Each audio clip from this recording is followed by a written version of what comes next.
16, 17 when I started work, and I think the weight started coming off. I was never obese, but I was definitely chunky. And then I've had a very unhealthy relationship with food ever since. And then with Harry's pregnancy, I put on about 4 stone, which is quite a lot. I'm only 5'5", so it's quite a lot of weight to put on. Had to get that off. And then I didn't have to. I wanted to get that off. And then with Pixie, I didn't put much weight on at all. Is that because of the first pregnancy you thought, I'm going to have to pull this back? Was there any conscious efforts to do that? Actually, no, quite the opposite. So with Harry, I was very strict with what I ate. I exercised the whole way through and I still put on 4 stone.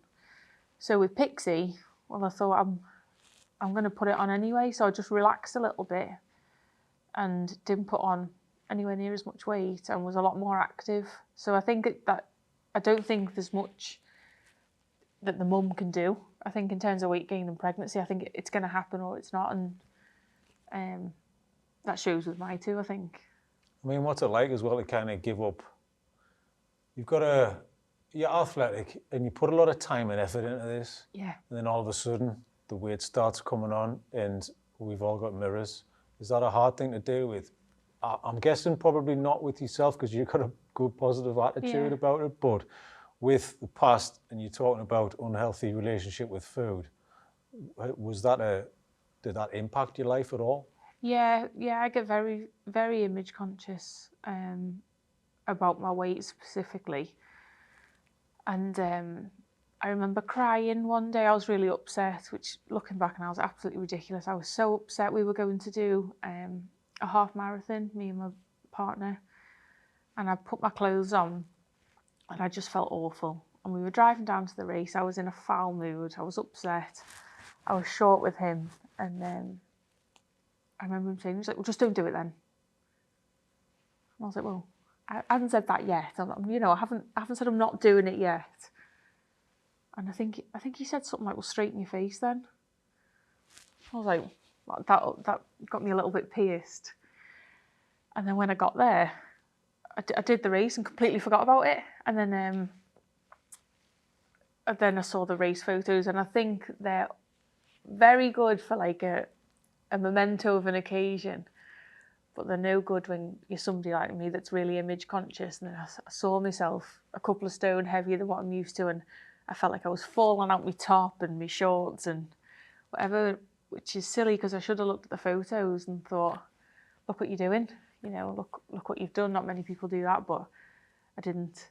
I can now. It's been a few years. I can look at that now, but no, it wasn't. I remember, the weight really impacted me with both pregnancies. And is that something from a kid when you mentioned you were a little bit chunky as a kid, kind of late teens?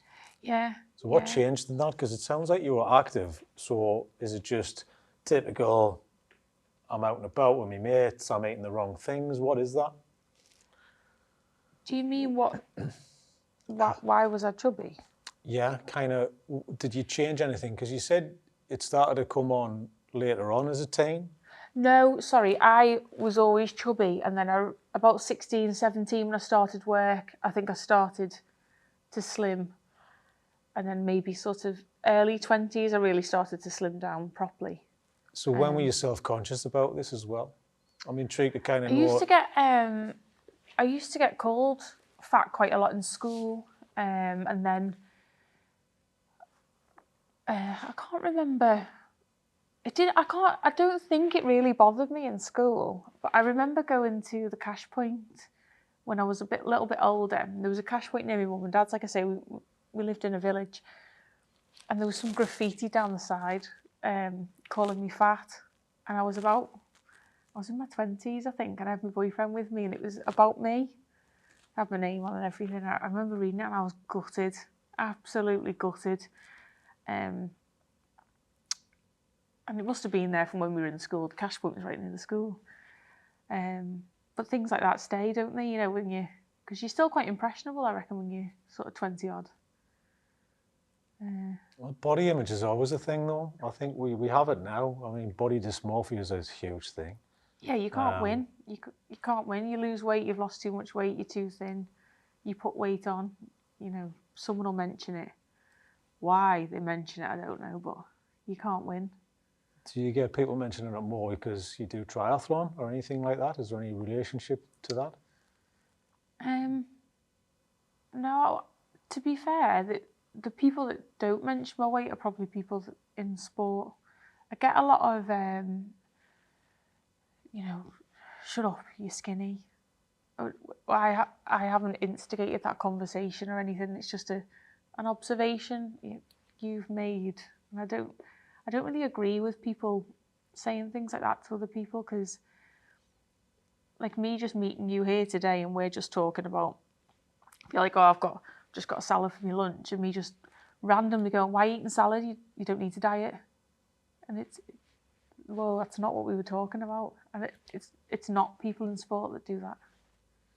Yeah, I think it's such a hard thing because you have a relationship that goes back 20 years or something with that.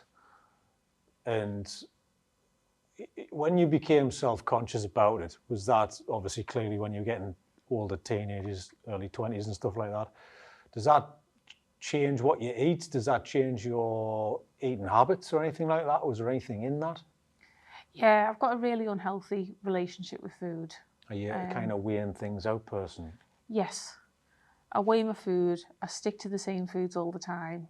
I don't enjoy eating foods that in my mind I've then got to spend hours burning off. You know, when you see an advert and they say you eat a Mars bar, you're going to have to run for 2 hours. Why would I want to run for 2 hours to burn off a Mars bar? Let's just not eat the Mars bar, you know. And I don't afford myself any sort of treats or anything unless it's like an occasion. So if we're having a nice weekend as a family, or you know, I was out with the girls and things like that, I'm not that bothered. But generally day to day, it's something that I'm acutely aware of with every single meal. So you don't have like a cheat meal or anything like that? Is it hard to have that? Yeah, generally not, no. And if I do, it's still not a cheat meal. It's still only a clean cheat meal. Yeah, it's like, you know, if we get a carry out from the Indian or something, I'll still only have chicken breast. It's still not, you know. I know it's tragic. But it's not. I'm really intrigued about that, because some people can just let it go for one meal and then suffer consequences. So it's not something that you feel in yourself, or is it something you feel in yourself? You know, you're eating something bad, you go, oh God, here we go. I'm going to get sleepy. I'm going to get stomach cramps. Is there any of that? No, I don't enjoy the mental anguish that comes with thinking I'm going to put weight on. Really? Yeah, it's not that fun for me, and I'd rather just not eat the food and just eat food that I'm going to enjoy, you know. And it's not that I don't enjoy eating healthy food. I really like healthy food, so I'd rather eat that, enjoy it, eat plenty of it as well is the main thing, because, you know, even if you do allow yourself a treat, you probably shouldn't eat tons of it. Whereas if I'm starving, I want to eat loads. So I'll eat nice, good food and feel better for it.